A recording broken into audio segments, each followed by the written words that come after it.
سجدے میں بھی آقا نے،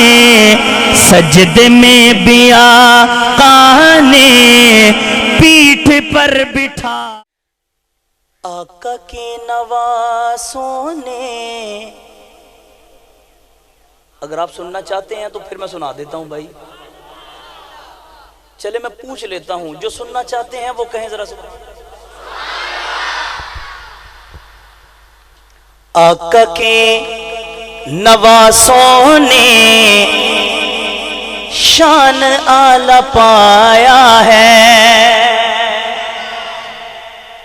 بھائی آقا کے نواسوں نے شان اعلی پایا ہے، آقا کے نواسوں نے شان اعلی پایا ہے، خون مصطفیٰ سے جن کو مولا نے بنایا ہے، خون مصطفیٰ سے جن کو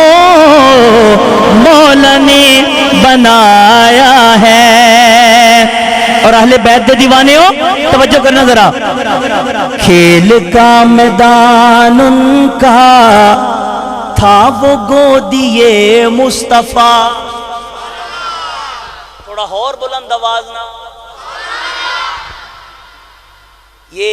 ایک حدیث پاک ہے لیکن وقت کم ہے، میں اس کی طرف نہیں جاتا، وہاں سے اخذ کیا گیا ہے یہ شعر، میں صرف شعر پڑھ رہا ہوں، وقت کم ہے، توجہ کرنا ذرا۔ کھیل کا میدان ان کا تھا وہ گودیے مصطفیٰ، ارے کھیل کا میدان ان کا تھا وہ گودیے مصطفیٰ، کھیل کا میدان ان کا تھا وہ گودیے مصطفیٰ، اور سجدے میں بھی آقا نے، سجدے میں بھی آقا نے پیٹھ پر بٹھایا ہے، سجدے میں بھی آقا نے پیٹھ پر بٹھایا ہے، آقا کے نواسوں نے شان اعلی پایا ہے۔ آخری شعر ہے بالکل اس کلام کا، اشعار تو بہت سارے ہیں لیکن وقت کی قلت کو مد نظر رکھتے ہوئے آخری شعر، جن کی درسگاہ لوگوں فاطمہ کا جھولا ہے، بس تھوڑا جا والیوم اونچا کر کے کہہ دیو سبحان۔ بچے کی پہلی درسگاہ ماں کی گود، یہ کیسے بن گئی میں اگلے مصرے میں عرض کیے دیتا ہوں، لیکن دوستو یاد رکھیے گا ہمارے گھروں کا ماحول اس انداز سے ہونا چاہیے کہ ہمارا ماحول ہی بچے کی پہلی درسگاہ ہو۔ والد کہتا ہے بیٹا نماز پڑھنے کے لیے جائیے، لیکن یاد رکھیں اور خود نہیں جائے گا تو وہ یہ سمجھے گا شاید اتنا ضروری جانا نہیں ہے۔ پریکٹیکل کر کے دکھائیں، بچے والدین کو دیکھ کے سیکھتے ہیں، توجہ کرنا ذرا۔ جن کی درسگاہ لوگوں فاطمہ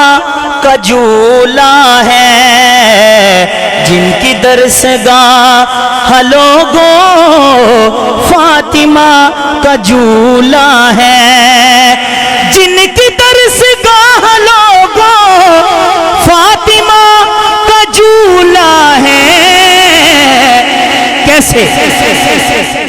لوریاں قرآن پاک کی، لوریاں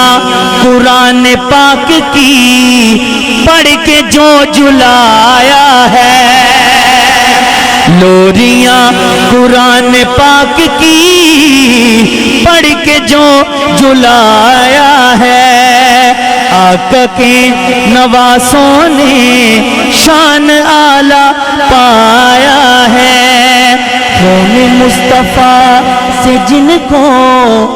مولا نے بنایا ہے۔